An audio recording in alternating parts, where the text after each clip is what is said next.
All right, are we live? Hold on. It says live. It says live.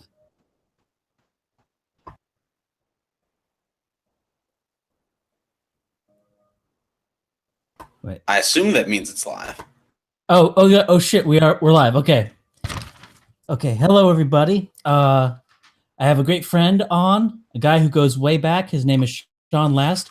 Now, what's funny about this is that Sean Last is probably responsible for about half the articles on the website, and I get the feeling that at this point, I think most of my viewers don't even know who you are. So yes, that is probably true. I left the internet right before the website and YouTube channel had a very large spike in popularity. Right. Now the thing is, like, the site was originally like your and my thing. It wasn't me. And we were actually thinking about getting other people on. We had some other writers who would write from time to time. But eventually it just sort of came to, like, everyone left, and we were going to do YouTube just almost as like a side thing. And obviously what happened. And so yeah, so that's who you are. Is there any more introductions you want to make to yourself, Sean? Because I'm pretty sure all these people like know who I am. So That about covers it. I guess you and I both have been doing the sort of race realist YouTube thing for a long time, even before the alternative hypothesis. Going back to 2010 in my case and earlier in your case. yeah. Yeah. So all right. So what I wanted to talk about this stream, I think we talked about this a little bit before, is I had watched a whole bunch of stuff about cults. I had I started watching stuff about Scientology because hating on Scientology has been popular for a long time. Oh, one thing I should probably say this. This stream, we can't really say a whole lot of like really racist stuff for a while. Until I get 10,000 cumulative views on this channel, because then it will be approved for monetization, and that's sort of the reason I'm doing this channel. So I can't. So just so people know, like, we're not going to talk about a lot of that stuff until we get to 10,000 views. Then it's off to the races. But for now, we're going to talk about cults. And one thing that we were looking at, we were talking about this, Sean. You were talking about like the 7 traits of cults, or I think 7 or 8 like red flags of cults. But one thing that's interesting about them is that, like, basically everything, like these are sort of traits that you see almost in any organization. For example, like one thing that a lot of these people, when they talk about cults, they'll say that there's a kind of extreme out group homogeneity, where it's a sort of an us versus them thing, blaming all of their problems onto other people, which I think is sort of like a universal thing. Like, a lot of people talk about how, oh, you're a loser, you're a really strange person, by blaming all your problems on others, needing a sense of purpose, needing a sense of belonging. And so one thing that we were thinking about, we were just sort of shooting the shit, is we were looking through all these sort of red flags of cults, and like thinking about how do they like do these exist in basically beliefs and organizations that, like, are just normal, that a lot of normal people have. Like, for example, shit libs. And we sort of broke down the shit libs, like the normal shit libs, and then like communists and anarchists, the Lolberts, the libertarians, be the Austrian school, the objectivists, or the Molyneuvians, and that's kind of an interesting thing to talk about. The old Molyneux, what I would call the old Molyneux cult. Would you say the old Molyneux thing was a cult? Like, yeah, by the normal criteria, and you want to be a little careful, because I mean it is a descriptive thing. I mean, because strictly speaking, something could fit the criteria of a cult and maybe even be a positive thing, though there were negatives about Molyneux. But also, it's important to say, right, that Molyneux has changed a lot over the years, so that now what he has does not resemble a cult that it probably did, say, 7 or 8 years ago. Now, do you think that's a function of him, like literally, like actually changing his views on things, or do you think that's just like realizing that the defu cult was not a was not a growth industry? Well, I mean, yeah, I think that he had to choose, right, between emphasizing the defu stuff, which for people that don't know is this idea that you sort of judge all of your interpersonal relationships, including with your family, by a sort of very strict libertarian ethic, and if they violate that ethic, then you should disassociate with them. And so this is something that cults often tell people to do, is to disassociate with people who aren't members of their cult. Molyneux would have people disassociate from people who don't meet a fairly strict ethic that almost no one meets, and judge people as child abusers and such, because it's particularly focused on their parents. But yeah, when he decided to get into the sort of anti-immigration, nationalist movement politics stuff, I think he realized he had to choose between one of the two, and there was a lot. Well, I mean, ideally, he just saw that one was more important than the other. He may have also seen that there was a lot more popularity to be found in the nationalist stuff. Yeah, but one thing I think kind of happened, like I remember, like he had a video talking about like spanking and the massive environmental effects of spanking. Now, I think you kind of agree that spanking does have effects on the personality of a child, but I seem to think that like underlying a lot of what Molyneux said like way back. I don't know how much he believes or whatever, but a lot of what he said way back was I would call almost environmental determinist, right? He would say like because like one thing I would say about Molyneux is he was believed in kind of a new libertarian man, you know, not a term he ever used, but it sort of describes like with like peaceful parenting sort of thing. Yeah, and it's interesting because he claims to have read the Bell Curve and such back in '96 when it was released, and to have been into that sort of stuff for a very long time. But he used to, I mean, he used to do videos like he would criticize twin studies, use some of the sort of cookie cutter arguments about twin studies not being good measures of heritability and stuff like this. But those criticisms, I mean, I don't think he's ever done a video sort of explaining why he was wrong about twin studies or something like that. It's just sort of dropped by the wayside of time. Yeah. So I don't know. Like, look. I mean, people like the way brains work and people's thoughts works. They're never like perfectly, I don't know, perfectly consistent or whatever. And so Molyneux could read the bell curve and then just like sort of forget it or recognize it, but then say, yeah, I guess that's sort of interesting. And I guess a lot of stuff that Murray and Herrnstein were saying contradict with this peaceful parenting, new libertarian man thing. But it's just like a really profound thing to me, and you know, it's just sort of segment it, not and sort of wall it off in your mind. So yeah, so that's an interesting. But anyway, so what I was thinking of as I was looking at all these things, and one of the criterias, or not criterias, like red flags, like because none of these things are like a slam dunk saying, oh, this is a cult or whatever. But like one of the things that people who study cults a lot, they'll say is that a cult seems to have sort of a hostile view of the universe. They kind of have a hostile universe thing that they sort of see the world as sort of arrayed against them.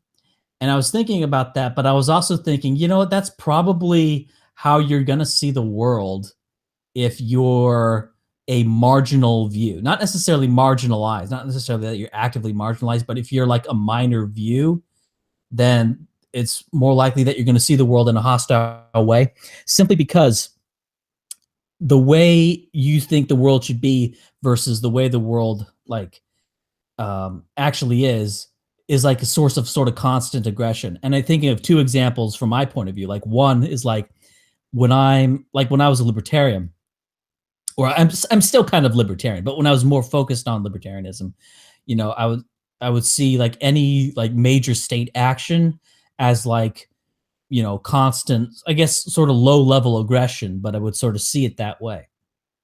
Whereas now I just sort of see it like, you know, the world is a mess, whatever, who cares? You know, I don't really see it that way now. I don't want to go much more into that, but also like, for example, if you're on the alt-right, then you may sort of see, for example, commercials with like mixed race couples as being vaguely aggressive. Not like that it's like really massive, but it's like a vaguely aggressive sort of thing.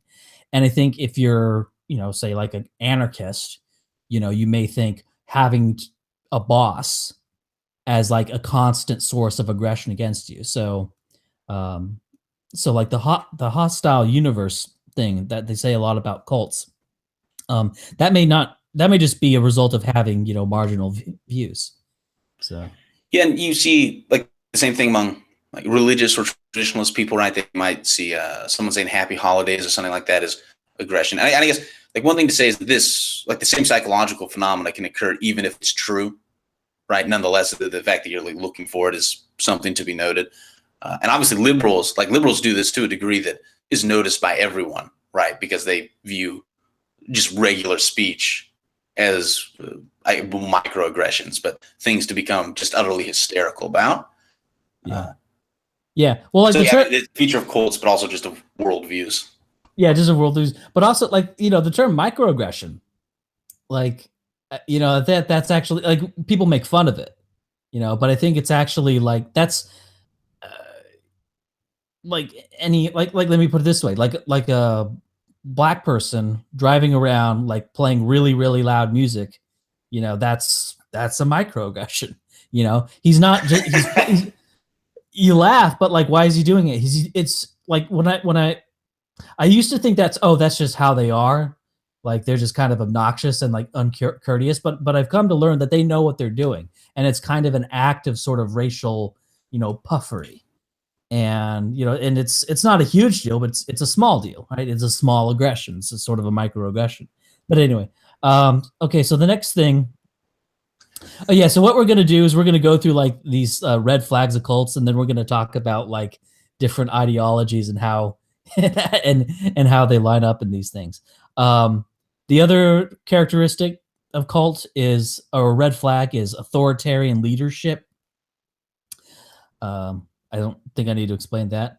That the third one is they're totalistic, and by totalistic I mean, they tell you what you should eat. Uh, you know, they tell you, should you exercise? They tell you all sorts of stuff you should believe, like what kind of art is good art, what kind of TV shows you should watch, who you should talk to. Like they take over. They inform your whole life, and they try to and they micromanage you. Yeah, they micromanage your whole life. The fourth would be dissociation from friends and family that oppose the ideas of the group. That's another sign.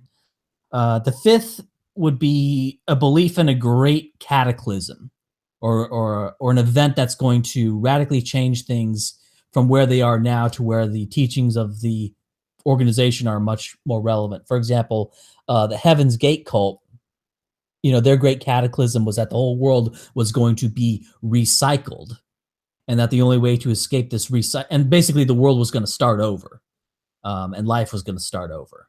And the only way to escape the recycling was basically to kill yourself, and then you'll be beamed up to spaceships, and you'll work with a whole bunch of space aliens or whatever.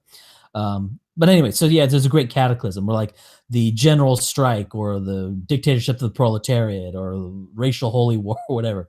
So the six things would be sacred teachings, and and these are like beliefs that really cannot be questioned. And this can either be revelation, like you revealing something that you got from God, like your religious messenger, or it could be something like a sacred ideology. Like for example, I thought it was weird. Like I actually got into like this Facebook objectivist group, and I was posting something. I forget what I was posting, but what I remember is that there were a whole bunch of people responding to me, and they were quoting Ayn Rand, and they were actually quoting like the same thing, which was Ayn Rand saying that racism is the basest and lowest form of collectivism, and it was this like collectivism, like the big taboo. And so I think like in objectivists, you have sort of a sacred teaching thing where it's like what Ayn Rand says is like quoted like as and the thing is, if you bring it up, like they'll say, no, no, no, that's not how I see it. I came to it to I came to these conclusions myself, and Ayn Rand just helped me on the way. But to an outsider, it sort of looks like a sacred teaching. And the seventh criteria, or the seventh red flag of a cult organization, is that they have hidden teachings. That is, there's teachings they don't tell you up front, but that they will tell you, that they'll only tell you as they sort of work you along.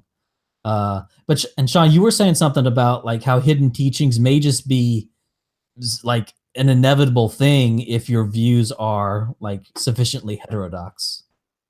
Yeah, I mean, if you have a movement and if you have ideas that are really outside the mainstream in a way that provokes a strong negative reaction, then I think the natural thing to do is to form a movement which on the surface promotes less extreme ideas. And once people accept those, right, then you gradually move them towards the radical ideas that are sort of actually at the center of that movement.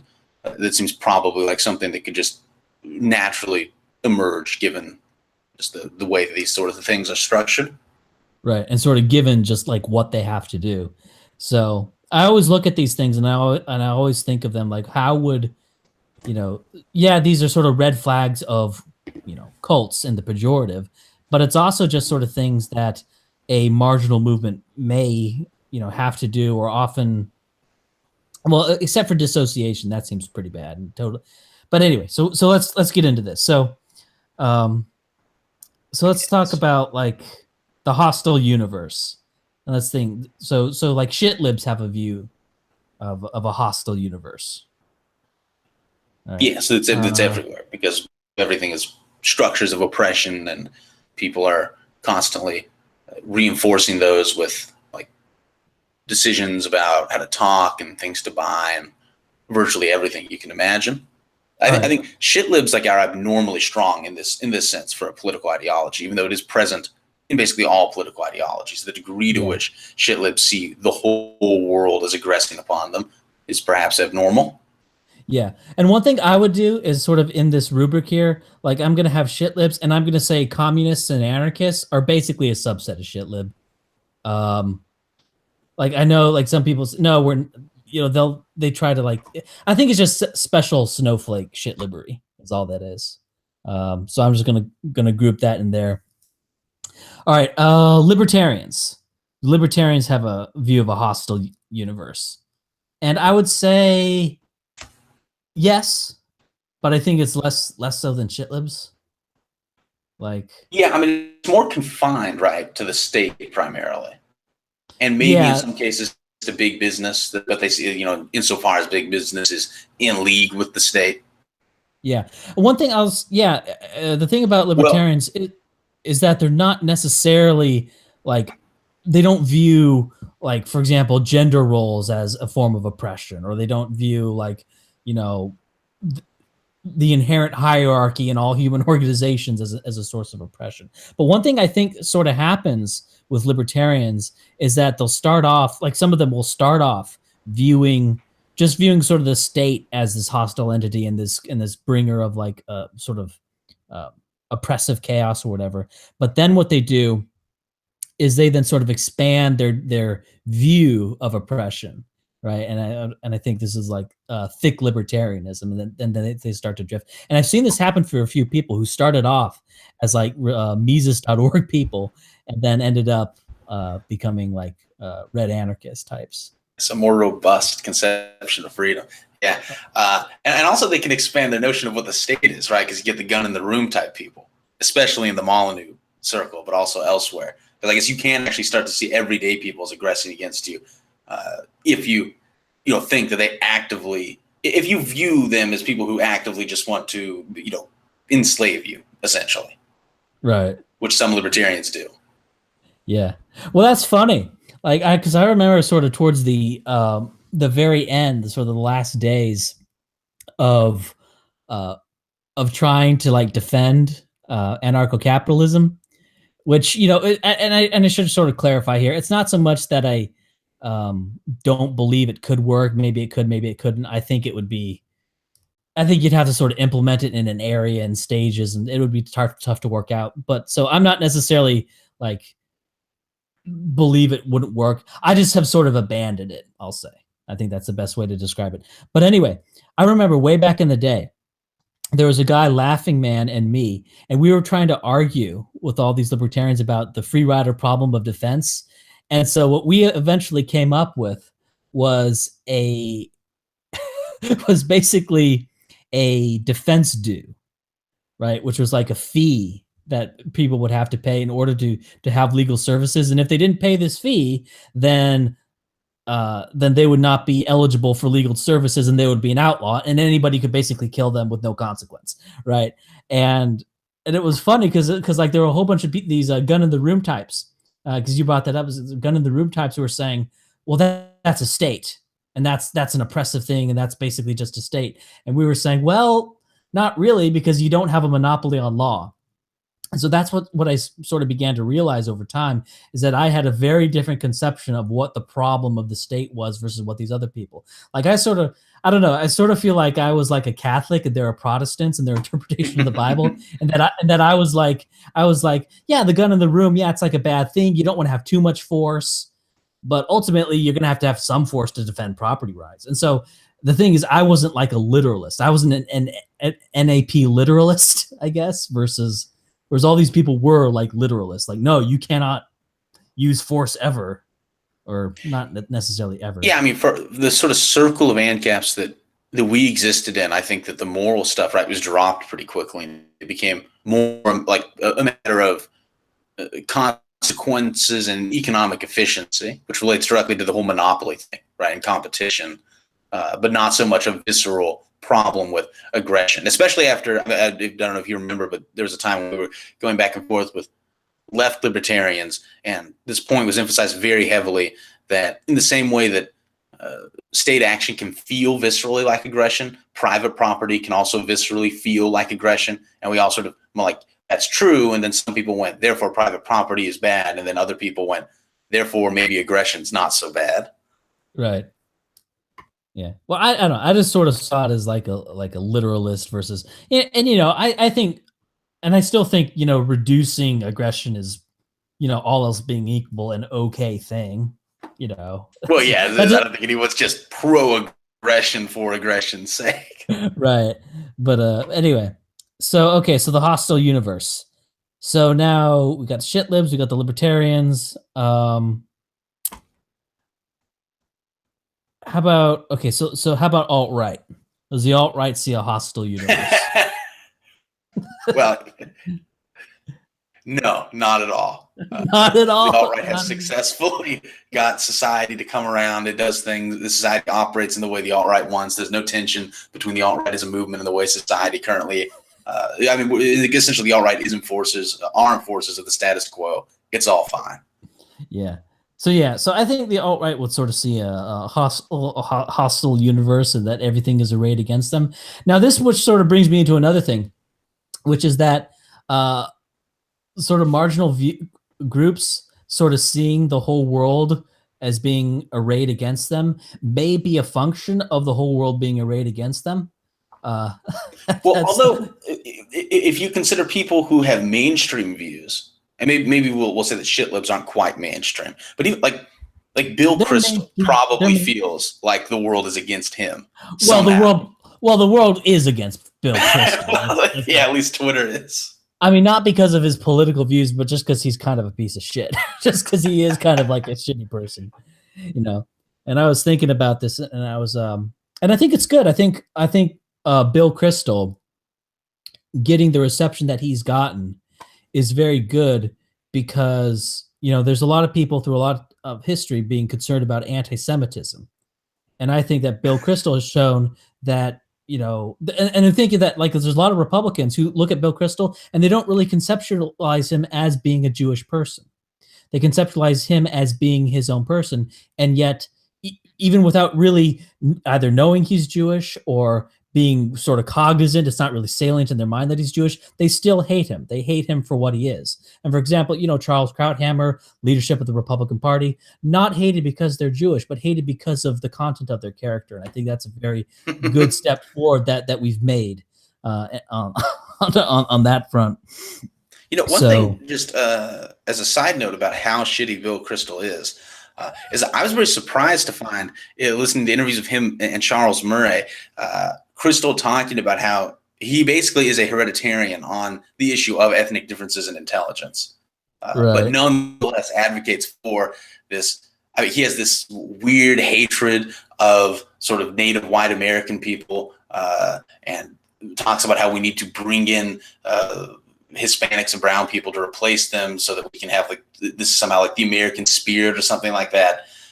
His position on immigration in public is one that you would expect from someone who doesn't know anything about those sort of ethnic differences, but he is actually quite informed on them and holds the views he does nonetheless.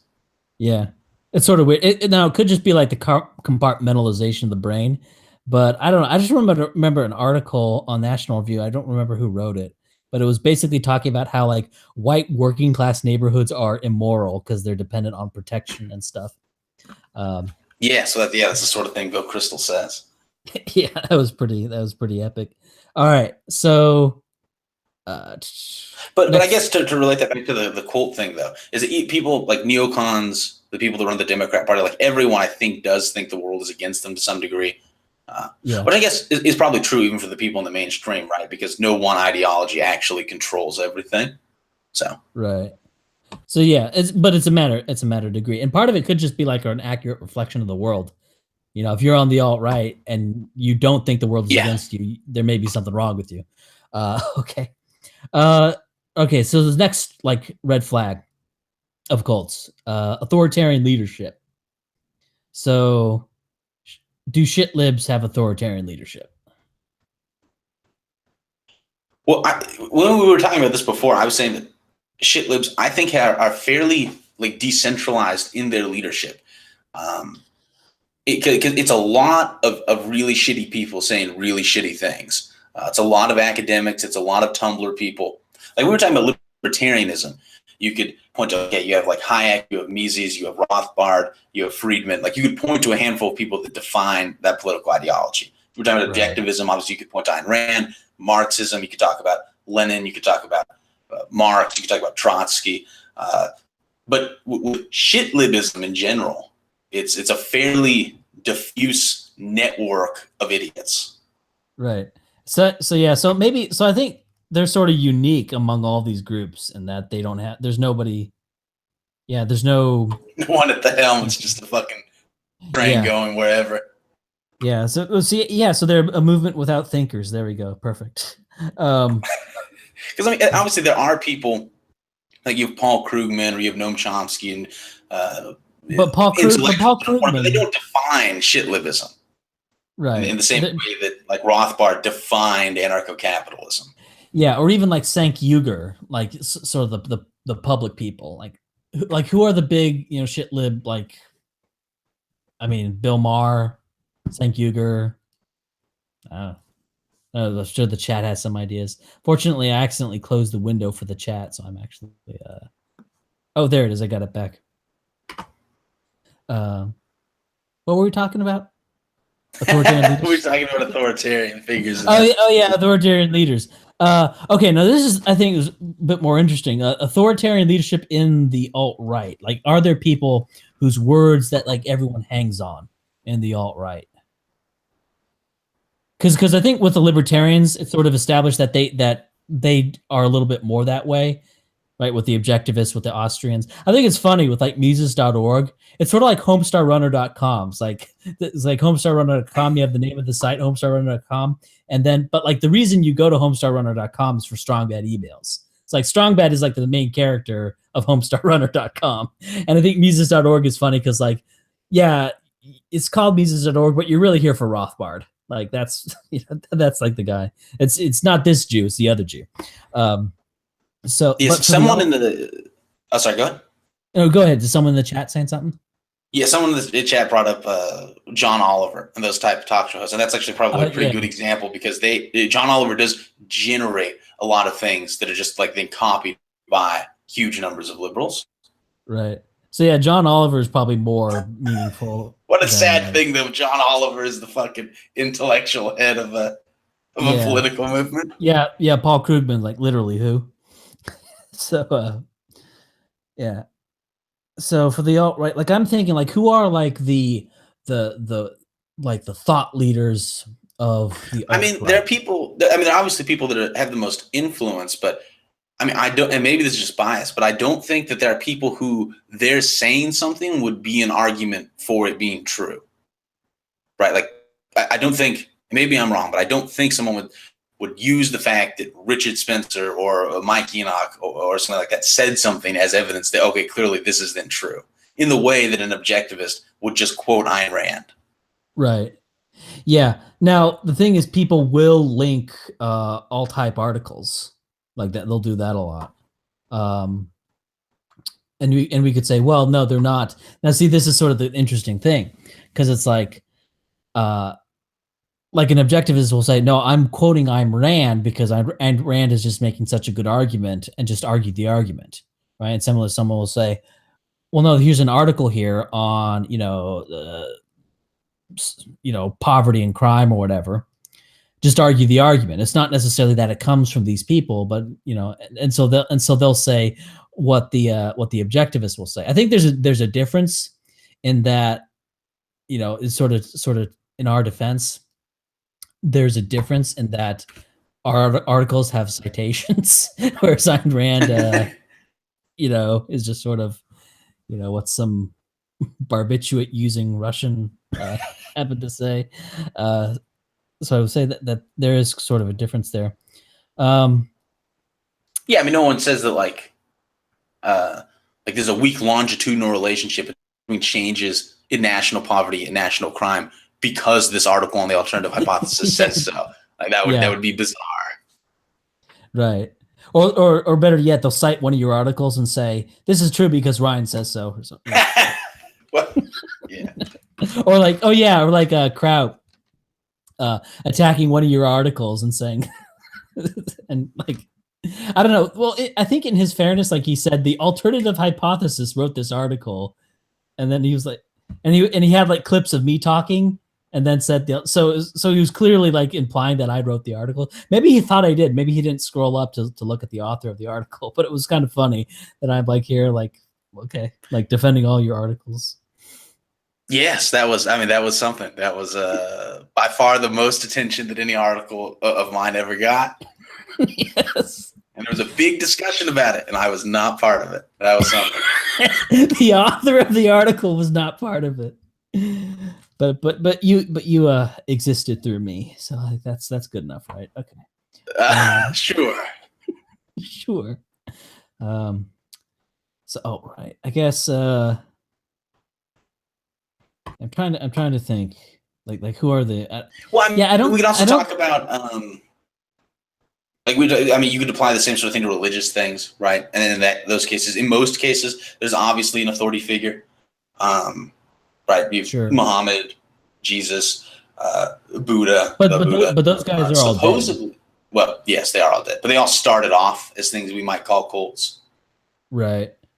Right. The Jesus story is very clearly like it's something that would have been described as a cult if it happened today. And Mormonism, right, more recently, and people do call that a cult.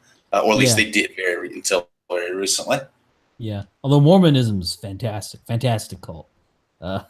Yes, like what they said about. And it's unfortunate. There was a great line in there. It was about how basically like if you race mixed, you should be struck down on the spot, and that's very nice. Okay, anyway.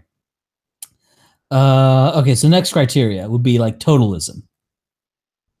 This is something that I think is like totalism in terms of like changing your whole life, like sort of like a political philosophy as a personal philosophy, and in a sense, like I don't know if this is necessarily even a bad thing because, for example, what's his face, Jordan Peterson, he talks about how like says everyone clean your room, and you were saying that that's a good thing because that creates a kind of psychological momentum to then be responsible in other things. That may be like the best thing Jordan Peterson does.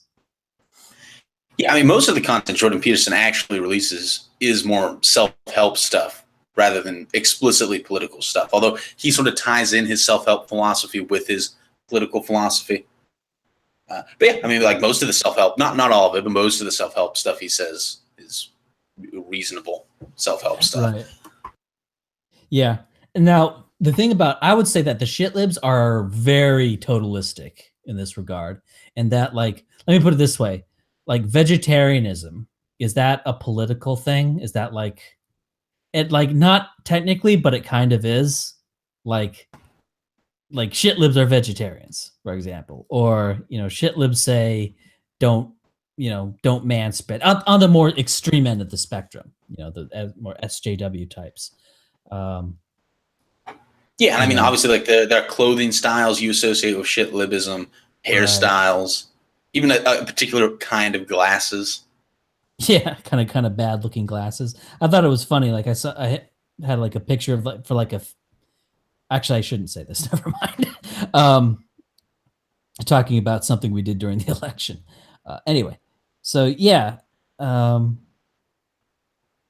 you would expect this sort of totalism, right? Insofar as ideologies are sort of filling a gap people have for a general, like the more ideology tells you to do, probably the more it's going to increase your sense of meaning and having a purpose-driven life, right? Because what it does then is it ties little things in your everyday life to these big overarching goals, and thereby imbues them with a feeling of overarching purpose. Right. Suddenly, like yeah, suddenly cleaning your room is like this really profound thing. Yeah, well, yeah, exactly. The Jordan Peterson will make cleaning your room be about fighting what he will describe in very dramatic terms as like the monsters hidden in your unconscious, and then also relating that unconscious, like those unconscious monsters, to the forces that lead to totalitarian Holocaust horrors, blah blah blah. I saw a video. Suddenly, you stop the Holocaust by cleaning your room, and then that's a pretty exciting reason to clean your room. Well, it leads to all the intersectionality of bad. It's stopping. I don't know. I just watched a video by Jordan Peterson. It was saying how millennials can change the world properly, and it was a key emphasis on properly by Jordan Peterson. And I was watching it, and I swear, like I was thinking, is this guy like? I was amazed. I thought this guy might be like retarded because he would say like, but the thing is, it's like that it's one of those things where he says so much stuff, and he makes like 100 statements, and every one of them needs evidence, and he provides none, and it's just really shocking. For example, he'll say something like, I just remember one thing that really stuck out is he said, when you say something and you're just repeating what you heard from someone else, you feel less confident about it than when you say it from yourself. Then when it's your own voice and your own ideas, you're less confident than when you say what someone else has just sort of programmed you to say. And I'm thinking, like, A, that's a statement that needs evidence, and B, my intuition is not. My intuition is that people tend to be much more confident in what some authority figure says than what they themselves thought up. Like just as a rule of thumb. So anyway, but it's just a whole bunch of statements like that. So I kind of thought Jordan Peterson was sort of like, I don't know, it just seemed like it just seemed like a word salad. And I was kind of like shocked that so many people thought this was a good video when it just seemed like nothing. I mean, he'll say a lot of stuff that is based off of what he would characterize as his clinical evidence, right? So his experience with lots of patients as a clinical psychologist, and secondhand clinical evidence, right? Reading about the experience that like Jung had with patients in his clinical practice. Right. And he does, I mean, and he mixes that in with what might be properly characterized as more scientific psychology, though he's not super careful with that science. He's not a good source on scientific psychology, let's put it that way. Right. Yeah.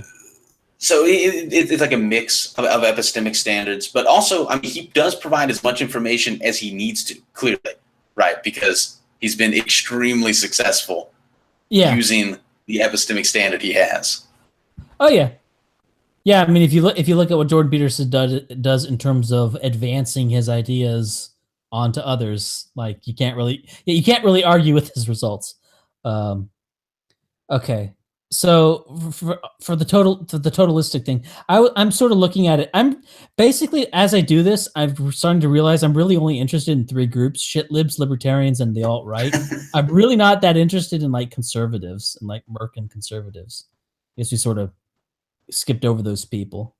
Oh yeah, that's true. I guess other than Bill Kristol for a little bit, and that was fun. Yeah. But, So Merkin conservatives, do they view a hostile universe? I would say yes, but probably less so than the shitlibs even. Even though they're even though the world is I think is actually more hostile to them than the shitlibs. I see. I would a lot of them. So I think a lot of them view the hostile universe as being characterized by like these other movements that we're discussing. Right, like Rush Limbaugh. If you listen to him, he talks a lot about sort of aggression against his worldview coming from the drive-by media, the drive-bys. Yes, but and then also, I mean, if you read like National Review or something, they're also very upset about the alt-right and groups like that. Mm-hmm. Yeah, so, but I mean, and I guess some to a degree institutionally, because academia is something they view as against them, but they don't view many institutions as being against them. I wouldn't say not as many, because shit libs and libertarians and the alt-right view basically all major institutions as being somewhere between weakly and extremely against them. Whereas conservatives, I think it's a much more mixed thing. Like they view the media being against them, although that's a little weird because Fox exists and it's the biggest of the news channels. But they view academia being against them, and that's definitely true. But then you have like the police, the military, the government, the church. Right. And these are all big institutions that are sort of on their side. But the heck of it is, I would say that amongst like Merkin conservatives, is that their view, I don't know, it seems, I mean, this is, this maybe sounds sort of odd, but to me, it seems accurate, the degree to which they think the world is hostile. Like, for example, the military is like I think it's like 70% like Republican voter or whatever. You know, the police tends to be on their side. The church, you know, whatever little that's worth is on their side. Corporations are kind of mixed, you know. So I think that Merkin conservatives actually sort of have an accurate view of just how hostile the world is to them, and that, you know, they talk about the media, and I'm sure people have seen polls of like the political views of journalists, you know, the political views of professors, for example, not necessarily people who graduate college. That's a common misconception, is that the more highly educated, until you get to postgraduate degrees, the more highly educated people actually vote Republican more. But the people who stay in the university, they're all shit libs who do university stuff for a career. They're all shit libs. So I think that the Merkin conservatives may actually have a more sort of accurate view. Authoritarian leadership among Merkin conservatives. Do they have that? Maybe not at the moment. I would say a little bit more so than the shit libs. I think the shit libs are unique in that they don't have any. Because I would say Rush Limbaugh would be a person. Yeah, definitely. You have the talk show. You have Limbaugh, Hannity, Savage, and Glenn Beck. I don't think anyone listens to Glenn Beck anymore. That's my impression. But I see his YouTube videos sometimes, and they have like 200 views. Okay. Should we start looking at the chat? Because there's people saying stuff in the chat.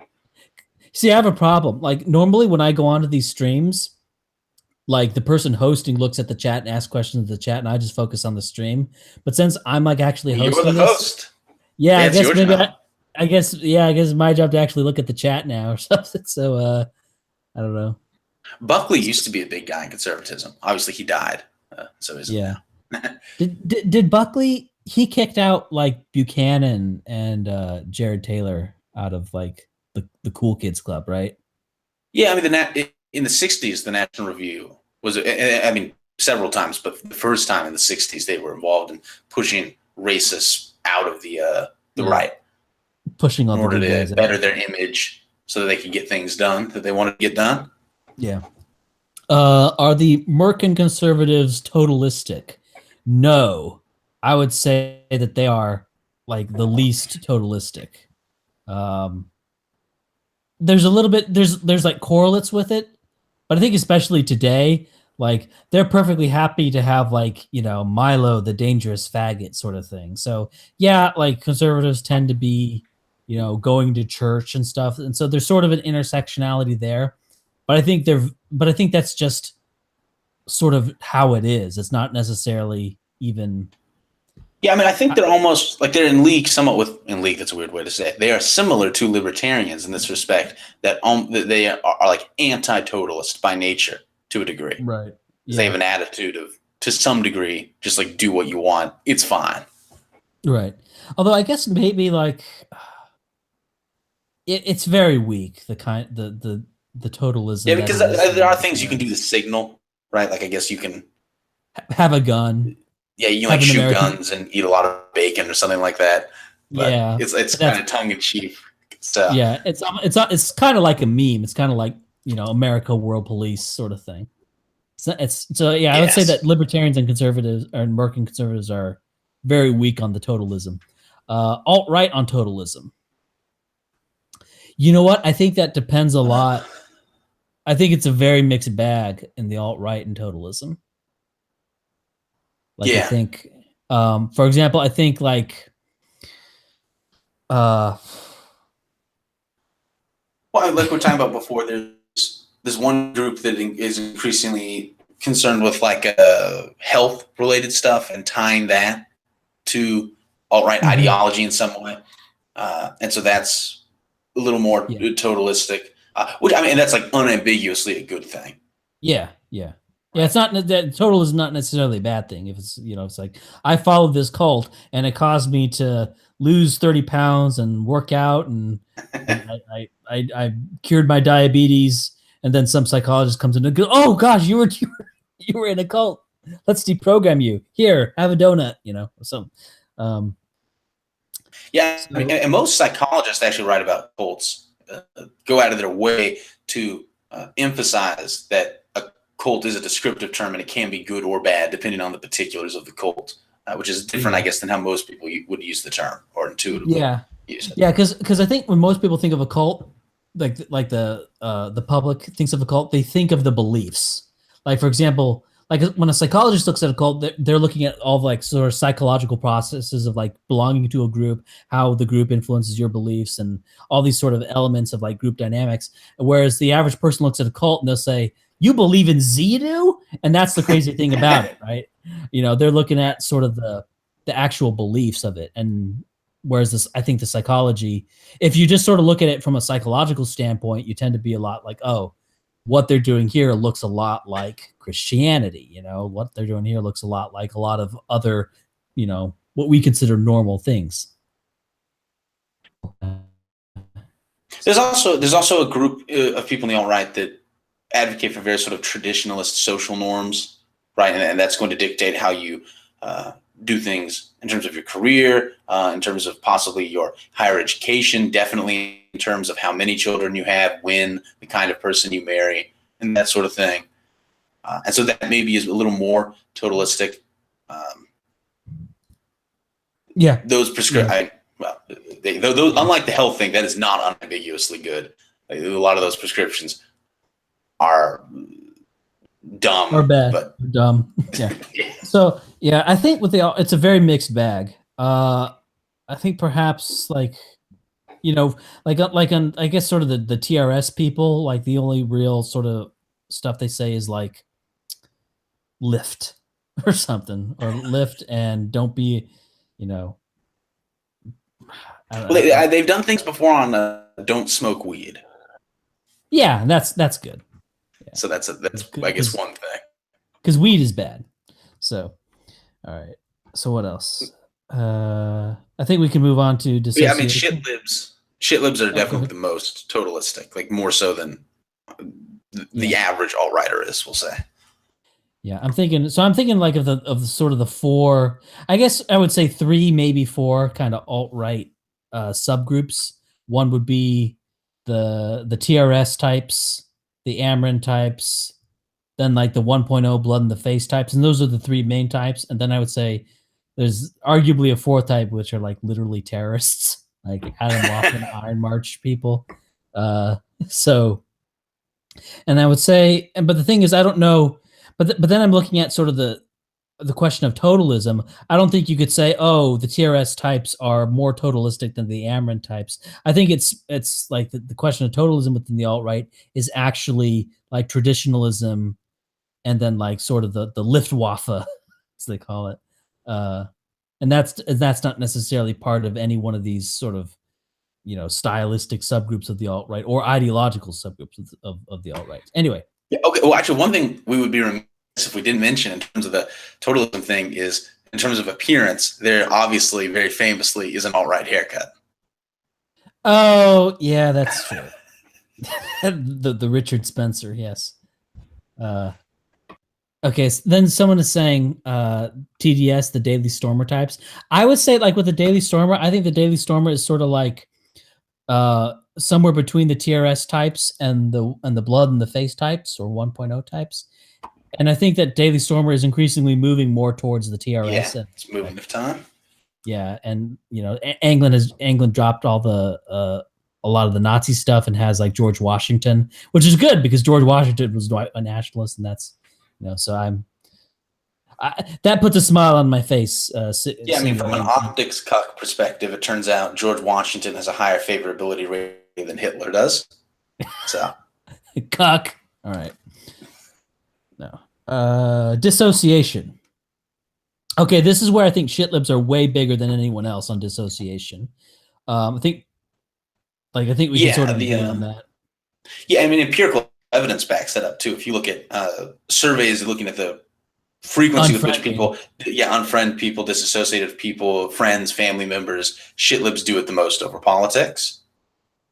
Yeah, and they say they do it the most over politics. I think that's like, I think they might just straight up agree with that they're most likely to dissociate over politics. I think, and they view it as like a moral thing, right? To say like you shouldn't associate with racists, for instance. And so if you find out your friend is a racist, you should stop being friends with them. That's something that most shitlibs, I think, would feel comfortable saying. And the definition of racism includes a fuck of a lot of people. Right. Whereas most conservatives would not say, oh, if you find out your friend is a liberal, you better stop associating with them. Yeah, or if you find out, oh man, that old, liberal aunt, better stop talking to her. So I think, especially family. Yeah, I think Merkin conservatives are probably the least likely to dissociate on politics, less than libertarians and less than the alt-right. I think Merkin conservatives are actually the alt-right is pretty unlikely to, though, as well. Sure, but I think at least in terms of in terms of friends, I will say the alt-right I think is like it's not that uncommon for them to disassociate in terms of dating relations, right? If especially if someone comes into the alt-right while they're in the middle of a relationship, they might end one if the partner cannot be persuaded in the same direction. But I mean, everyone in the alt-right has lots of friends and family members that are not alt-right, so it'd be like basically practically impossible to implement a strong disassociation without. Well, I say impossible, but if you look at sort of the sort of groups that people normally imagine when you use the term cult, these weird religious groups, they're even smaller, and they do it. So I guess you'd have to be a cult in the strongest sense of the term, though, to do that sort of thing, being the size the alt-right is. Right. Yeah, I guess so. And I think, again, with the alt-right, there's probably a lot more variation. Well, yeah, I don't know if there's more variation or not. But I sort of, for some reason, I sort of suspect that there's going to be more people on the alt-right who are like, yeah, I don't want to talk to this guy ever again because he's, a cuck or whatever. Whereas I think with a Merkin conservative, that's a lot less likely. So, but I think again, shitlibs are like the most likely. Now among the libertarians, it's similar in terms of there's a lot of variation in will they dissociate. Like if, for example, the Mises people, the Austrians, they won't. They're because I think that like the sort of the quote unquote right libertarians are they have basically the same sort of mores or same sort of personalities as like the Merkin conservatives, and they're not going to dissociate over political views. Whereas the objectivists, perhaps more so. Now I'm getting a little bit I'm getting a little bit into speculation here because I don't know enough about objectivism to know how much they dissociate from non-objectivist family members. But I guess I may have a little bit of a bias because I know Stefan Molyneux was an objectivist, and he quite famously supported dissociation from corrupt family members. And so maybe my bias there is that Randy and objectivists are going to be likely to do that as well. But I don't know for sure. I mean, do you know? Well, Rand herself used to do this. Back in the 50s, she would get in fights with major people in the American conservative movement at a time when you would think that they would all ally to fight what at the time was the very real threat of communism. And Ayn Rand got awful involved with doing things like trying to blacklist, I think it was her who tried to blacklist William Buckley from going to parties and wouldn't go to parties where he was going to be at because he was Christian, and just petty shit like that. The significant drama. Of course, eventually that ironically named little group in the center of objectivism, the collective, right, itself disintegrated due to drama that was going on between them. They were very conflict. They had a high propensity towards conflict, those people. Yeah, and my personal experience, what I had with objectivists is it was always conflict. I'm gonna name drop some names here for a lot of people. I don't know if anyone in the chat will remember these people, but like X Omniverse, Aaron 0883, Qtron Man. Let's see if anyone in the chat knows who any of these fucking people are. That would be amazing if they did. But yeah, it was constant conflict with these people. And I just remember, oh geez. Like, remember Aaron, like psychology. He was like psychology man. And like he would I remember you typed in LOL in the chat. Yeah, and he was like power play. Power play. Got real buttered about it, yeah. I'm gonna power play. Oh, someone remembers X Omniverse. Yeah. Oh, and D4 Sean. Yeah, there's people who was D4 Sean an objectivist? No, absolutely not. He was an. Well, I know he wasn't. I mean, yeah, eventually I know, but okay, so they're just naming random people from that era. Very well. Oh yeah, Hannibal. That's horrible with fucking Hannibal. It's like whenever I hear the name Hannibal, I always think of that fucking pie face. I don't think of like the actual, the actual guy. Yes. That's horrible. Because in Hannibal Barca has been portrayed as like black to a bunch of people, and then to us he's been portrayed by this like obese, like I don't know, archaeologist wannabes. And so like the real Hannibal Barca is like probably some like olive skinned Mediterranean, but yeah, whatever. And of course the other big objectivist from YouTube land back then was Mr. Cropper, who still puts up videos that you can you pay to watch, and it's of him playing violin or something. That's right. We're talking about people that no one knows who are. We should probably stop doing this. I think his videos are all like you have to pay for them now. I think. Yeah, and they're of him playing music and stuff. It's really bizarre. Yeah. Oh, okay, Jet. Okay, this is something that's interesting. Come on, Jet. RPG22. Come on, Ryan. Stefan says if your family's so toxic that they are abusive or keep you from healing, only then they few.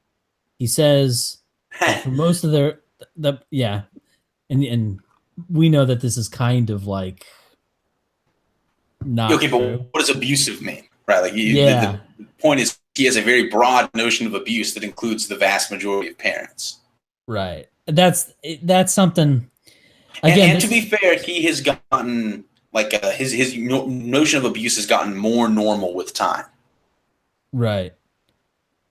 But there was a time when it was just as simple as look, you have emotional problems. Today, as you're an adult, were you spanked as a kid? You were. Oh my God, have your parents ever apologized for spanking you? No, you need to confront them with this. If you can't reach a resolution, then you need to kick these abusers out of your life. Right. 10 years ago, That's the sort of thing that was going down. Yeah. Yeah, and the thing about that is when interviewed, like Stefan Molyneux would say, "Oh, do your relationship with your parents should just be like every other relationship, and you should Yeah, what a evaluate your fucking understanding." autistic thing to say. Your But relationship with your parents should be like your relationship with everyone else. Jesus Christ. right. Well, first off, like if you sit down and think about it, that's kind of crazy. But sort of like on a very surface level, if you don't think too deeply about it, that doesn't sound that bad. But if you really think about it, it is kind of crazy. But I would say, but the thing is, that's sort of like skipping ahead to number 7, like hidden teachings. Um, like if you actually listen to like the Freedom Main Radio podcast for a long time, like he would get to where it was very clear that basically like somewhere around 90% of parents should be day food. Not were corrupt and were bad parents, and you should like be away from them. And this is something that it's hard. It's really hard to sort of evidence, but if you're like really in there, like that it was that Molyneux was against most parents back in the day, and this was the new libertarian man, and it sort of tied into his philosophy, which is kind of so it was a little. And yeah, I think we're both fans of what Molyneux does now, and he's like a net good in the world by a very large margin. Oh, absolutely. To make clear that we're just not like shitting all over Molyneux. Yeah, I guess. Well, the problem is when we talk about cults, and talk about libertarianism, what's going to happen? Yeah. So alt-right dissociation. Did we talk about this? The alt-right dissociating? Yeah, the alt-right doesn't really dissociate. I hope not, because I don't remember it. Yeah. No. The alt-right. Well, the alt-right actually. We did briefly talk about this. We did. I think what happens with the alt-right is it actually gets dissociated from. Like that's the bigger threat. That's like what actually happens. It's very rarely do we get like. And that, I mean, as I'm sure everyone listening to this knows, that includes not only friends, but that definitely includes family. That can include spouses, just all sorts of horrible shit. Okay. Muckley of Transfall. Ryan, please answer. I need you to turn on translations. I want to translate your videos, but I can't.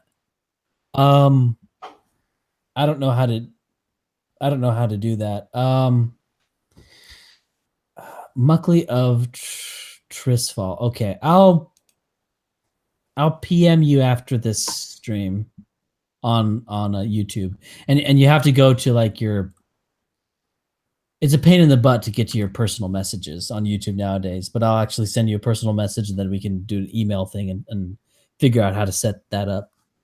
Okay. Anyway, sorry. Okay. Dissociation. The Great Cataclysm. The great cataclysmic event that will change the world, that will then make your ideological group like more super relevant. Do the alt-right have that belief in the great cataclysm? Well, there's variations. Mixed. I would say mixed. Yeah. I mean, a kind of a meme example of this would be The Happening. On the boards, like, oh, The Happening is coming. No, I don't think it. Right, Ron Paul's going to show up with helicopters exploding in the background. Yeah. That's a sort of. But obviously there is a segment that thinks that something like a sort of like civil war is going to happen, a race-based one, and like some great racial awakening, and that this is sort of the great what did you call it? Apocalypse. The cataclysm. Yeah. Cataclysm. Right. Yeah. So there's that, but then there are other people who say that that's a possibility, but that's not a necessity. Maybe not. So I mean, it's definitely not a central sort of tenet of being all right. Right. Shitlibs. Do shitlibs have a belief in a great cataclysm that's going to happen? That's going to change everything. the Mueller probe.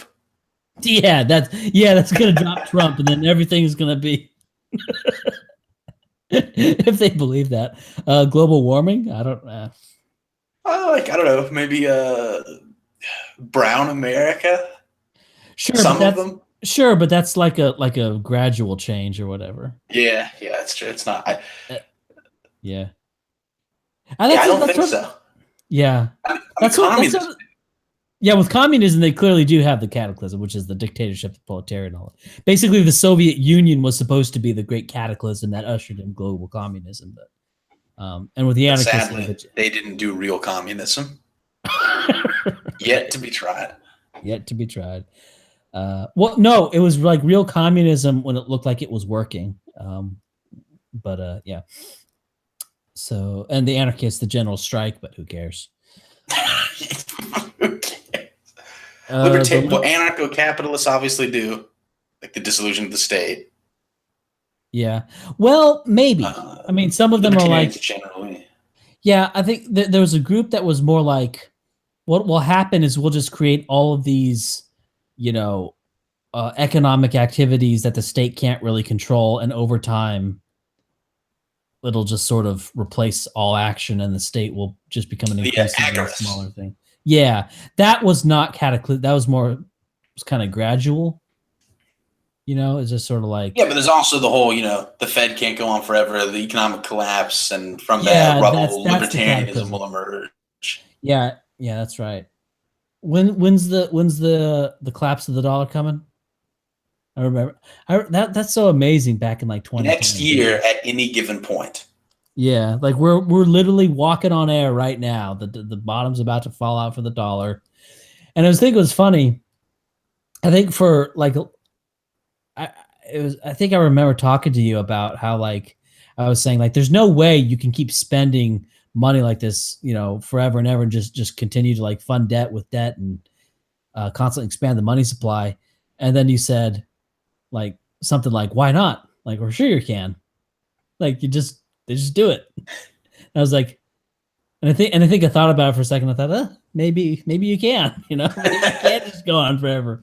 Like it's been happening so far, that was kind of funny.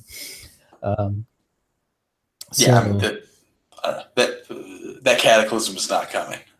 yeah, We don't need to go into some like economic spurgathon. yeah, yeah. Then yeah, well, if we have like 474 watching now, maybe we can have 100 watching now if we do that. Okay. Does the alt right have a great cataclysm? Alt Well, we right talked about groups. that just a Oh, minute we ago. Remember did. the Civil War Oh yeah, the Great Civil War is going to happen. variants Yeah, I'm not mixed. sure. I'm not sure how many of them believe in a great cataclysm. So Well, and if okay, not that, then like white people becoming a minority. That's another one. right, and that's Which just is, I guess, that's more like an apocalypse, but right. still, that's a big Yeah, ending event. yeah. Okay. So do Merkin conservatives? I don't think they have any real belief in a great cataclysm. Like the Merkin conservatives, I don't think they believe that there's going to be a great cataclysm that's going to result in a I mean, massive return of Merkin conservative values over everyone, and all the blacks will be based. some of them think that like the unfunded liabilities are gonna, those chickens are gonna come home to roost, and then we'll finally be forced into reduced spending, financial responsibility, or something like that. Yeah. Well, I think that's kind of like almost like a libertarian thing, Well, you this know? yeah, I mean, there's overlap between these groups. Yeah. Like Rush Limbaugh will talk about unfunded liabilities when he's in the libertarian mood, Yeah. which he's not always. So Yeah. like if there's a war, for instance, he is not in the libertarian mood about spending. Right. Right. But everyone Oh knows God. that. That's Oh God, the basic. fucking war.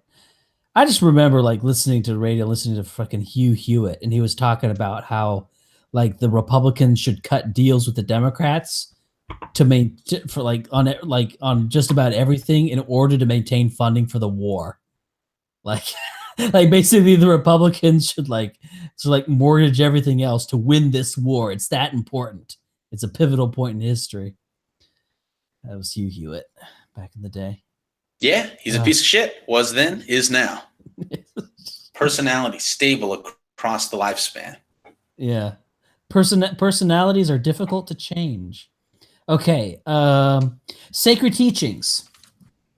Do we got sacred teachings for our Well, they all have sacred teachings because they're all ideologies. Yeah.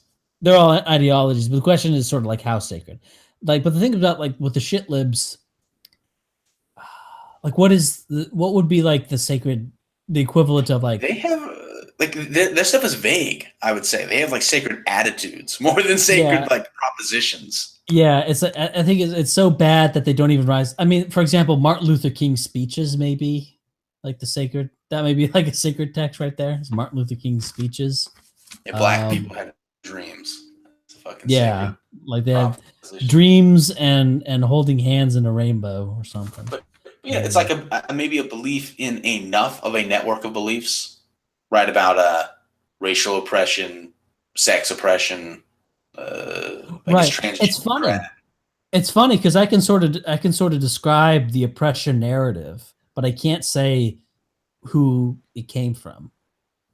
And so now some people would say, well, that's because it came from sort of a cabal of Jews that sort of want to keep their identity anonymous to make everything look like it's all happening from the bottom up, maybe.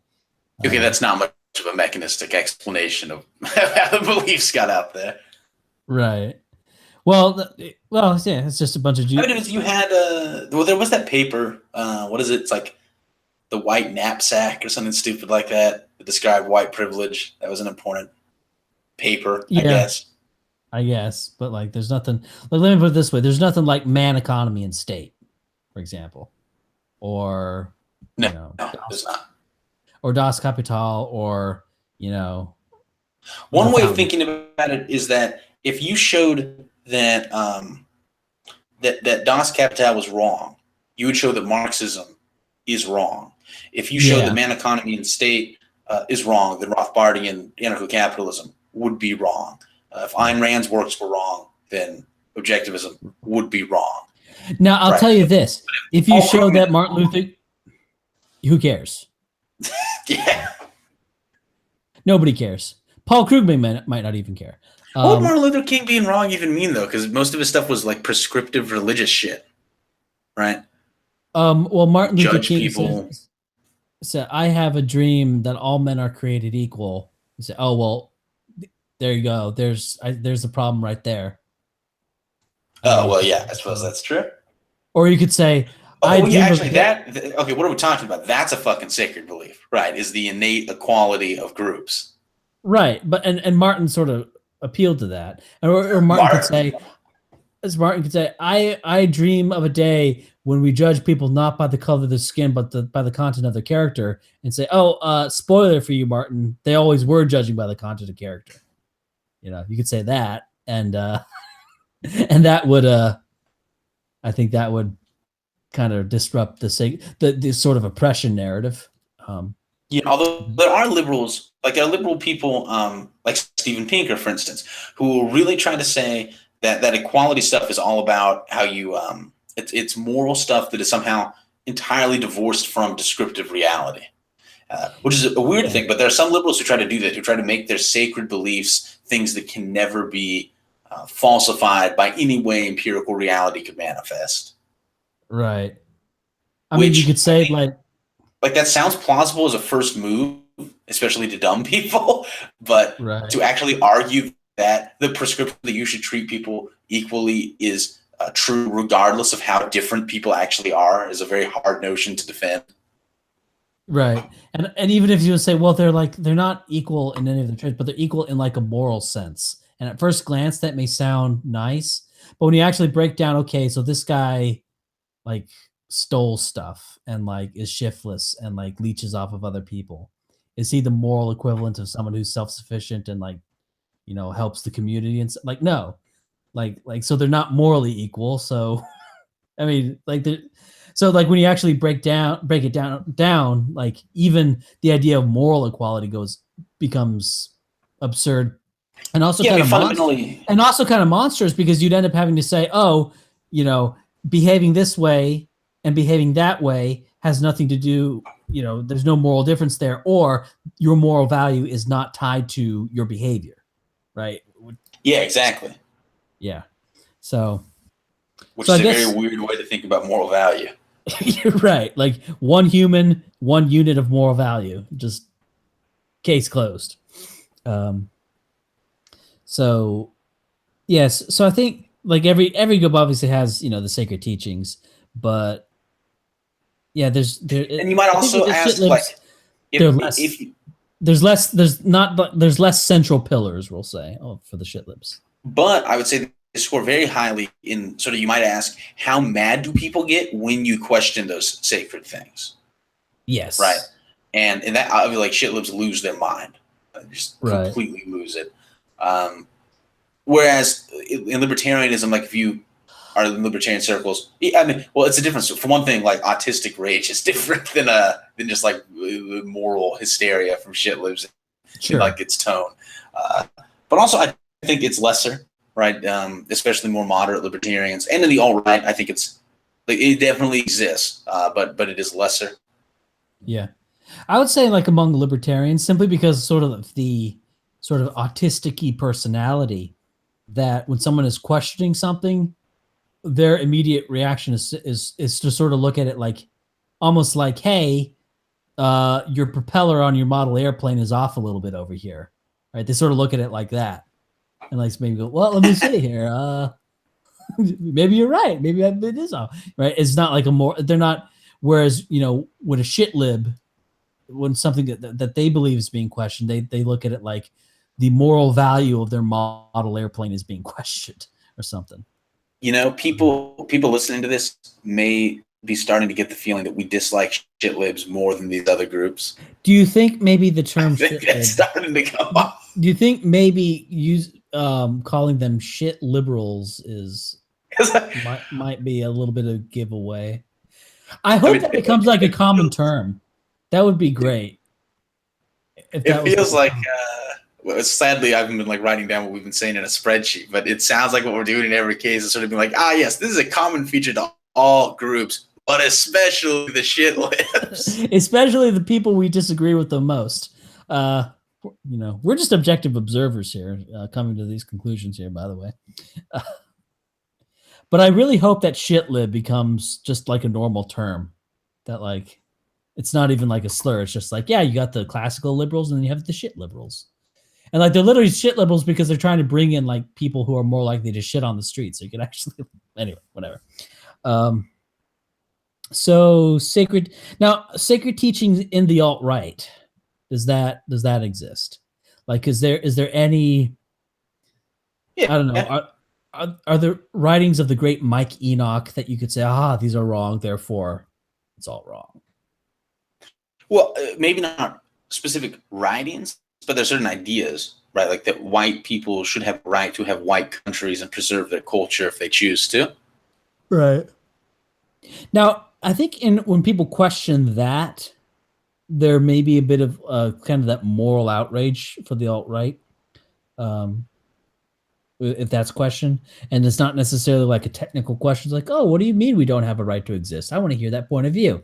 There's kind of a visceral, emotional reaction against that, to Yeah, where definitely so. like they just want to punch you. Yeah. So yeah, there's a little bit a bit of Now, the that, but descriptive stuff. Oh, go ahead. but one thing I'll say about the alt right is I think a lot of the stuff that there are sort of emotional reactions to when questioned, um, that's sort of something that's sort of innate to human, like any group. Like because like if someone comes up to any group and says, "Hey, you don't have a right to exist," you know, like any group is going to get really mad at that. So I don't think that's a particularly culty thing. It's just like a normal reaction. And what has happened is that basically the alt right is basically it's because it's just whites, you know, looking at the world through the point of view of group conflict of white people. So that's not something. I mean, I think so for like an ideological group, like when people are questioning, hey, I don't think libertarianism is a valid thing and probably shouldn't exist. That doesn't cut as primal a nerve as saying your germline should be eradicated. Like, I think there's a pretty clear difference there, and Yeah. so the reaction is not a result of a kind of indoctrination in the ideology as much as it is just, you know, the human condition. So that was kind of long-winded, but I hope people got that. Yeah, I mean, people would say that sort of white people being conscious of their group membership is an ideology, but yeah, but obviously, but we don't think so. We think that's, yeah. Okay, and the last thing, hidden teachings. So, do the shit libs have hidden teachings? I would actually say a little bit. Now, there's a question as to how hidden. You know, for example, like Scientology has hidden teachings, but the thing is, guess what? If you watch South Park, you know the hidden teachings. So uh, that's one issue. right. And I would also say that shit libs have hidden teachings, but if you listen to like critics of shit libs, then you know the hidden teachings, or good critics. Well, what are you thinking of in terms of hidden teachings of shit I'm libs? thinking of like the Mott and Bailey thing. Like, for example, basically, like shit libs, they're massively anti-white. They're pro-black nationalists, pro-mestizo nationalists, Yes. right? And but then when you say, "Hey, look what you're doing," it's like, "Oh no, I'm just for like equality and fairness and things that are good." You know, just like all these good words. I'm for good words, right? And then you know, and then when you actually get back into the arena, and then they're back to saying, these are what white people did, white people did this, white people did that, white people don't have the right to this. You know, we need to discriminate against whites. So, and I think that's kind of a hidden teaching. And I think what happens is that, like, oh, go ahead, you say. No, finish your point. I would say that I think that, like, and one thing I sort of noticed is that as you get into like higher levels of credentials, especially like academics, like sociological academics, that they get more sort of explicitly anti-white, like the higher up you go. So, And they get more explicitly dishonest, right? So, like the real propagandists for the left, right, are academics who just knowingly lie about things. Real, just like top level pieces of shit, like Richard Lewontin or Stephen Jay Gould. Dude, cool it with the anti-Semitic remarks here. Okay, anyway. Okay, no, what's the okay? Who's the black guy? Graves, Joseph Graves. Yeah. Yes. So there, it's not anti-Semitic now. So. Yeah, there's a black among the Jews there, so you're not anti-Semitic. All right, good.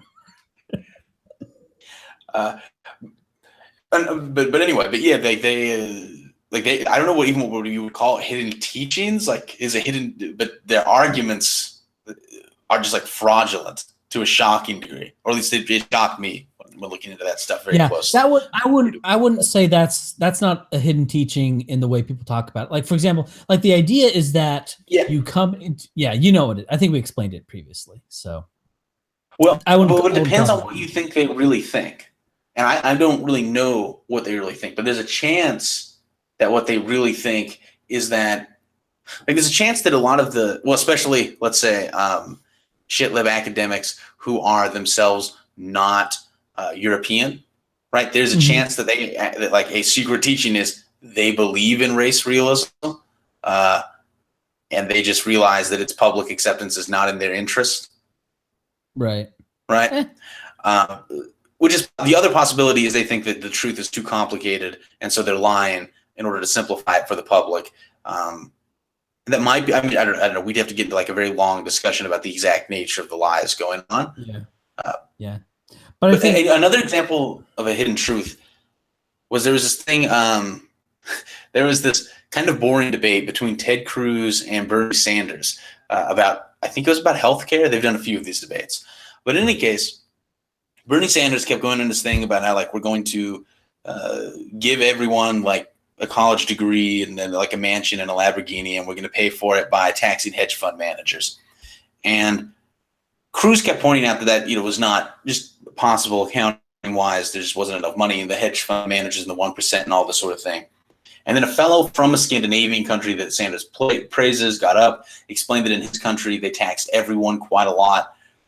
And Sanders like reversed his position mid-debate and then just admitted that, yeah, like actually we're going to have to tax everyone, but it is going to save you, and like we're going to have to tax everyone a lot, but it's going to save you money on net because of how cheaper the government services are going to be than the private services.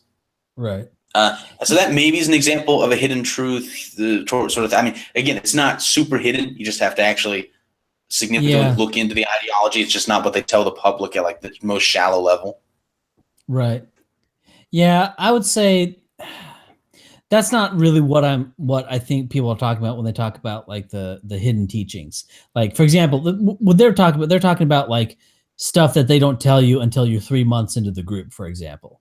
You know, not kind of like a little bait and switch that someone does mid debate. Like I wouldn't Yeah, I would I mean, count that. it's hard to do that with something as big as shitlibism, though, right? Yeah. Well, I agree, and that's why it's only partially hidden. Like the overt anti-white racism among the shit libs is only partially hidden. You know, they try to say, "Oh no, I'm not anti-white. I'm just I promote all things that are good and harmony and all." You know, and so if they could, they would hide it and they would say, and so people only get exposed to the real hardcore racist anti-white stuff. You know, 3 months in or 6 months in or whatever. But they can't do that because it's too big. So they can only partially control it. Um, and frankly, I sort of think there's a similar thing that goes on with the alt right and their beliefs about, say, Jews and the Holocaust. That that sort of the smart ones know you don't start with that. That you start with basic race realism, and then like, hey, we're a group, look at all these stuff that they're saying about our group, sort of expose the kind of overt anti-white stuff among the shit libs and say we have a right to exist and all that stuff. And then maybe later you say, oh, by the way, I don't think the Holocaust happened, amongst those who believe that. But the thing is, that's not even a totally uniform thing because not all people on the alt-right believe that. So is that really, and also like, again, you see how that's a belief that's only partially hidden, like, yeah. Definitely. What does Jared Taylor think about the Holocaust? Who knows? He's able to hide that. But like, I wouldn't be totally shocked if it turned out that Jared Taylor didn't think the Holocaust happened. Like I wouldn't be surprised at all. So I think there's a little bit of a hidden teaching among sort of the alt right, but again, it's only partially hidden. It's not able to be fully hidden. Yeah, it's just a matter of, I think, the people who the alt-right suspects you will naturally go to first, and then second, and then third. Yeah. And I think that those things order themselves somewhat naturally, right? Because, in fact, websites or whatever that will talk about, say, arguing that the Holocaust didn't happen, by the very nature are going to be put in a context where they're not going to be the first website that people see. Right. And I guess you could say perhaps spontaneously. Perhaps even among the shit libs, there's like obviously those shit libs who genuinely are not anti-white racists. They're just they literally are, like kumbaya, let's all get along people. And that's the first and the last of it for them. But then you go sort of from those people, and yeah. And among the alt-right, you can have sort of a similar thing. You have people who are just like straight up, who are not Holocaust revisionists, for example. So one thing I would say among libertarians, I don't think there's hardly any like hidden teachings among libertarians, like at all. Well, I think they may be like the most straight up, or am I dumb? Yes, you're very, very dumb. No, but what about consider Rothbard on children? I don't think so. I mean, they don't broadcast that. They don't broadcast that, but the thing is, like, that's basically a result of Rothbard's autism. Yeah, that's Rothbard trying to, I guess, for lack of a better term, like morality is just sort of your biological aversion to people being dishonest and lying, and also certain things like murder and rape and stealing and stuff. Like you have sort of a biological, sort of evolved aversion to those things. And what sometimes people will do is they'll try to construct really like, perfectly internally consistent systems of what is moral and what ought to be done, that basically just stems from this sort of biological predisposition to not liking certain kinds of behavior. And whenever you try to do that, you can't. I mean, it's not written in the stars or written in the heavens that it's even possible to create a perfectly consistent system of morality based on just some kind of evolved emotions, sort of hardwired tendencies to dislike certain behaviors. And that's all Rothbard did. And he got to a point where his perfectly consistent moral system resulted in an absurdity, which is parents own their children and can do whatever they want with them, can like enslave them or something, and it was because they're property. You can do whatever you want with your property. But the thing is, Rothbard then said, but it doesn't matter because no parents will ever actually do that. So it's funny because Rothbard, on the one hand, his moral system led to what he recognized as an absurd belief, but he still recognized it as an absurd belief, which sort of says, well, then what's the point of your whole moral system? Is that as soon as this moral system creates something absurd, you then fall back to just the base biology. It's like, okay, that's wrong, like, so. Well, another one for libertarianism that maybe is something that looks more like something people would actually do is segregation, which is also something they don't advertise. Okay. That's actually a good point. Yeah. Jesus, I remember those arguments. I think it's so bizarre how, like, back in the day, like I was basically just saying, like, yeah, I guess sort of in a libertarian society, you could have a restrictive covenant and say whites only. Oh well, and that was like really like crazy back in the day. But today, what am I saying now? What are people saying? Or people who go on the like Warski streams with like 50,000 people watching, not 50,000 people watching, but 50,000 views ultimately on the video. They're just saying, yeah, I think let's have a full-on ethno state and ban race mixing, and and so it's just crazy. Times have changed. It's just crazy. Just like, and the thing is, it was funny. I remember there was this asshole who called Brain Police. Surprise, surprise, a Jew. He was saying that I was actually trying to use anarchism to advance white nationalism, and that was totally not true at the time. Like, it really wasn't true at the time. I was absolutely not trying to do that back then. But as it turns out, that's kind of what happened, right? We kind of yes, back then you were not a white nationalist. Yeah, but then that's kind of what happened. So I forget where I was going on, but yeah, it's just sort of crazy how much more. And it also seems like there's a lot more like tolerance, or perhaps it's just resignation amongst a bunch of people to where they don't like absolutely freak out in the way they used to. Like I remember back like when we were just talking about like biological differences between the races, and like the YouTube people, the YouTube skeptic community back then would just go nuts. Although back then it was like what we call SJWs, that was the YouTube atheist or the YouTube skeptic community back then. It was nothing but SJWs. You didn't have like normal people in there. You didn't have neurotypical people. It was a much smaller thing. Yeah, and they had the great classic cookie cutter arguments against race realism that they took from the sort of academics that write about that sort of stuff, as opposed to now you have, Crowder and these sorts of people just trying to make up their own stuff. It's amazing. Worse. Yeah, it's like I told Crow, I said, look, go to Rational Wiki. They have a whole big old page like full of cookie cutter arguments. Make those arguments, line up those bowling pins. I'll knock them down. You'll lose. Yes, just say that the heritability of IQ is lower among poor people, or talk about the Eifert study and these right. Children born to don't say that black people lay eggs. That's worse. No, he didn't say that. Don't say black people don't lay eggs. Yeah, don't lay eggs. Yeah. But the thing is, it's like, but he would have like looked less stupid if he had done that. It would have been like a less embarrassing defeat if he had done that. But I think he's sort of thinking like, I almost wonder if he actually thought that there's no way I could win making those arguments because there's like totally prepared responses to that. So I'll make my own arguments and have a breakthrough or something. No, I think he was just too lazy to read. Well, A, too lazy, and B, in his case, possibly literally too dumb. Right. But he had like all these, but he had like the 5 academics or whatever. Wouldn't they match the wiki? Yeah, he had 5 guys who called themselves academics. Yeah. That was pretty good. Yeah, a team of biologists who didn't know what the central dogma was. Yeah, biologists. Yeah. Oh Jesus, yeah. That was great. Oh my God, yeah. Oh yeah. So you're gonna be talking about the dogma of chemistry now. He's called the dogma of biology.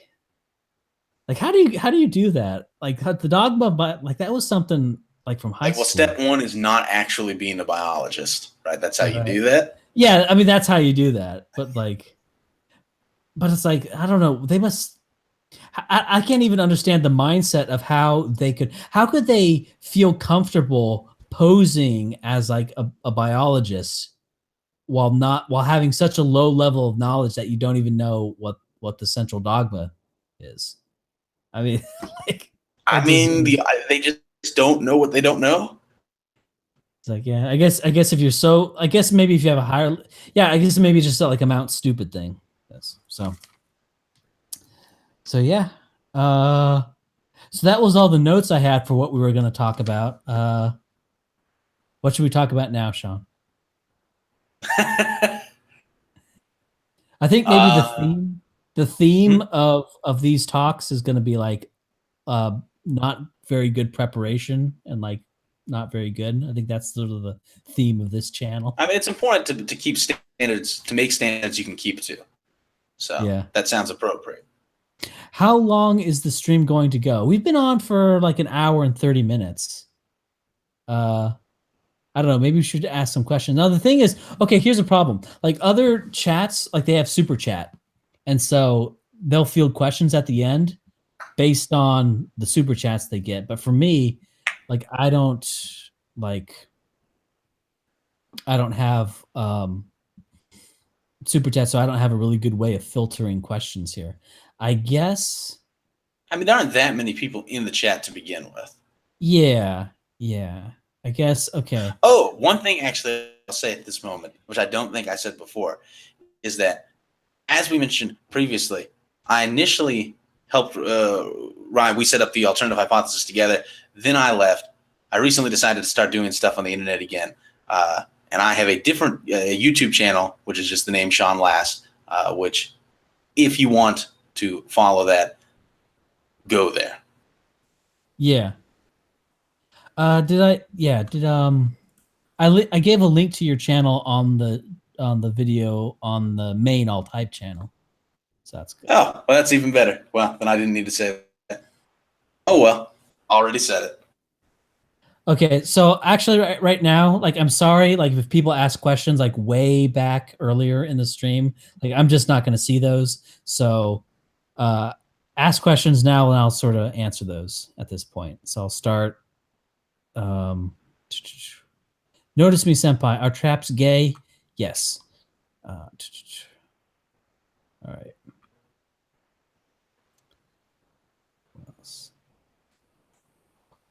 Why did you start it? Oh, Sean, why did you start again? Has your girlfriend left you? No, that's not why I started again. What made you come back, Sean? A mix of things that are not worth talking about. Okay. Ryan is not desensitized. Do hidden teachings really need to be completely concealed to qualify, or can they simply be obscure and esoteric?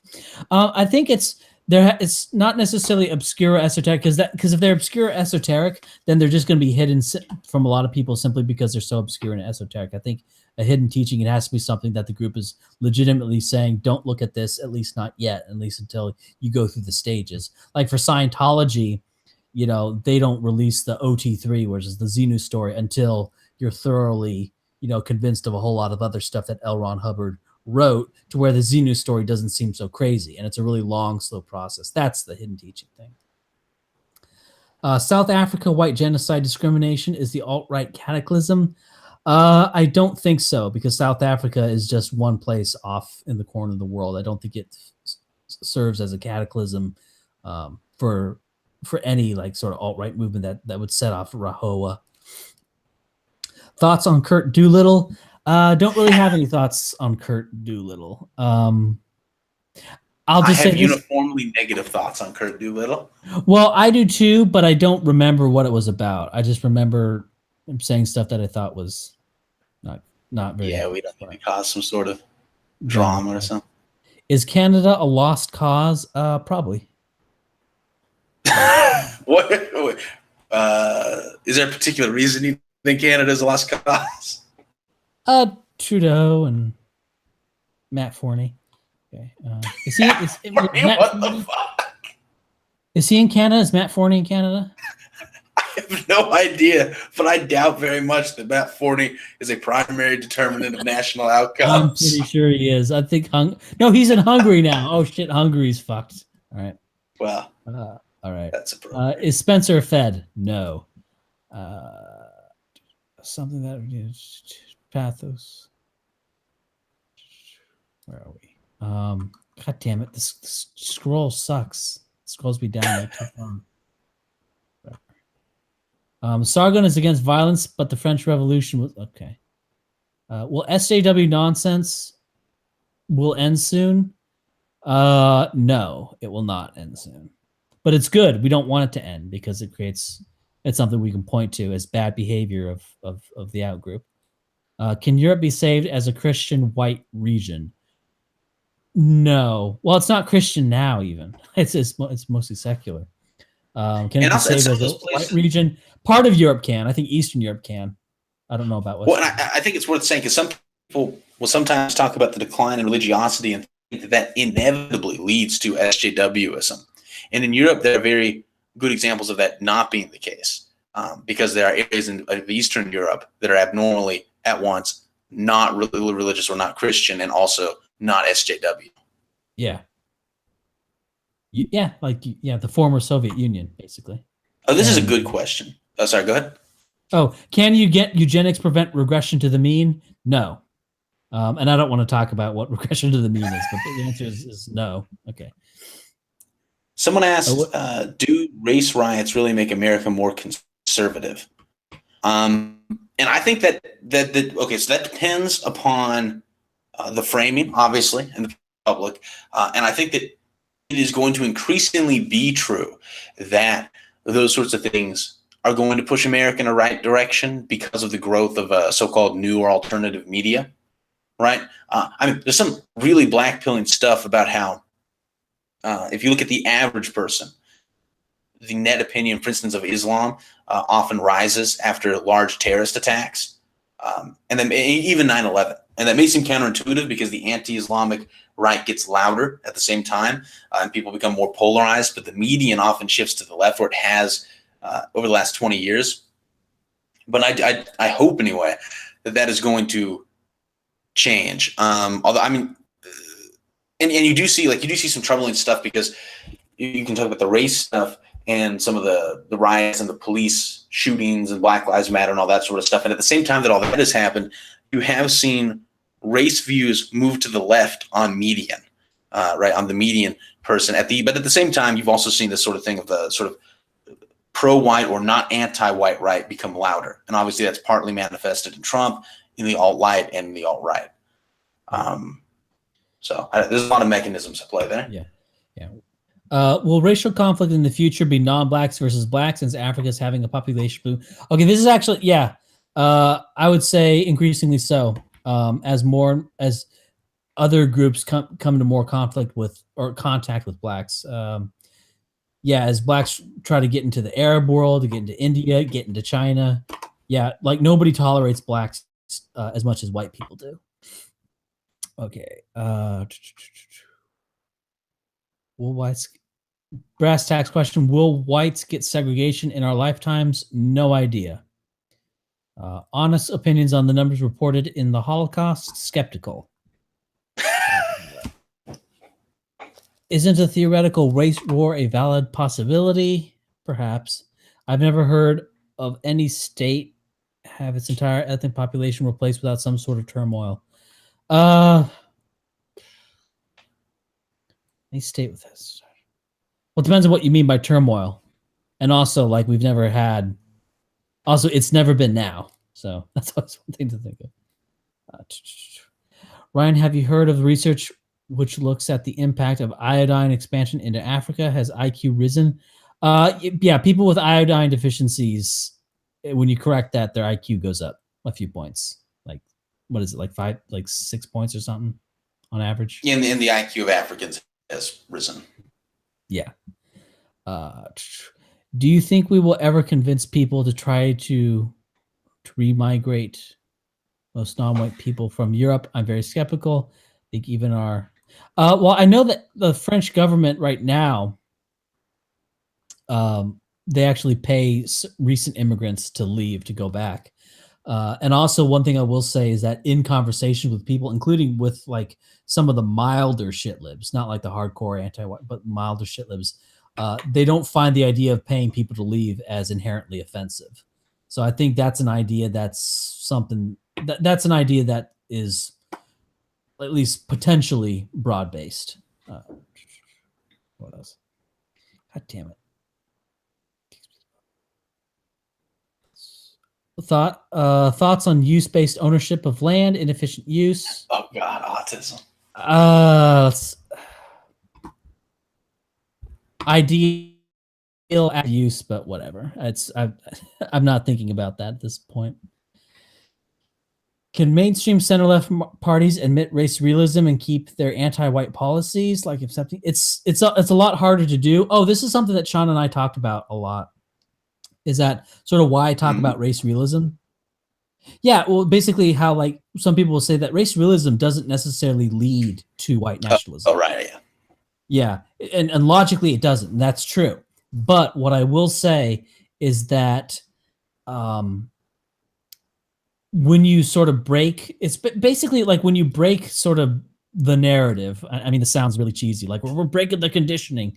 But when you break the narrative out, when you break the narrative on one topic, they sort of lose faith on a whole bunch of other stuff. And basically the way I sort of see it is like in my mind's eye, and there's not a really empirical thing. In my mind's eye, about 80% of people are, if just left to their own druthers and not interfered, are going to be some sort of white nationalist. About 80% of whites are going to be like white nationalists if left to their own devices, if not conditioned from the outside. And what you do with race realism is what you provide for them is kind of a comprehensive way to explain a whole bunch of stuff regarding race, and it basically destroys the oppression narrative, and it kind of leads to the idea that, hey, white people are actually kind of being screwed. It sort of creates kind of the victim mentality, which I think that's another thing, is that the victim mentality is a common thing for basically all groups of people. All group identity is kind of a victim mentality to one degree or another. And that's basically, and so you're sort of causing them to think in terms of race, and their biological predisposition is to think in terms of, is to be white nationalists. And because they learned that race realism is true, they now have kind of a systematic distrust for a lot of authorities. And so, it's true, race realism doesn't logically lead to white nationalism, but it's kind of like a grenade that you throw in there that breaks the conditioning, for lack of a better term. Yeah, and I mean, a lot of policies, right, affirmative action policies, you become interpreted as aggression against your group, and that makes you mad and stuff. But I will say that I think that there's a growing number of people who are not white nationalists who are race realists, and I think that number is going to continue to grow, and that it's going to be a less effective grenade as time goes on, because part of what makes it so effective right now is that there's only one ideology that deals with those facts, and everyone else lies to you about them. Right. But as a more centrist or mainstream conservative or liberal, as any other position becomes bigger that does deal with those facts, that grenade is going to be less effective. And you see stuff, I mean, for one thing, some of the biggest people that spread race realism sort of before the internet were not white nationalists, right? Arthur Jensen was a liberal. Charles Murray is not a white nationalist. He hates Trump, for goodness sakes. And you have, like I said, Bill Kristol is a race realist, weirdly enough, although maybe there's an ethnic interest component to his thing. But we also have like Sam Harris recently, right? Had Charles Murray on, and he sort of, I guess, came out as a race realist. That's a weird way of talking about it. Molyneux's Molyneux has at least normalized race realism among a large group of people, some of whom are white nationalists, but many of them are not. Yeah. Although I would say, even though they don't come out and call themselves, Molyneux is definitely looking at the world from the point of view of white people. Like he's definitely sort of has that prism or that sort of point of view, and I would say Molyneux is kind of like 3/4 of the way there, being effectively a white nationalist. I mean, yeah. So his viewers, right, are another question. Right, that's true. Okay, we need to go through some more of these questions. Could we convert Poland/Central Europe into a white ethno state? I don't know. I'd have to look more as to how parochial Poland and Hungary, for example, are. If Poland is willing to be, like, yeah, white people, or if they're we're Poland, Yeah, probably the latter because they're Europeans. Yeah.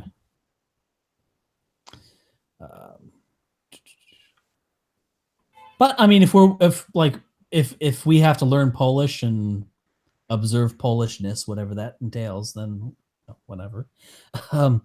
Thoughts on the white Sharia meme showing up lately?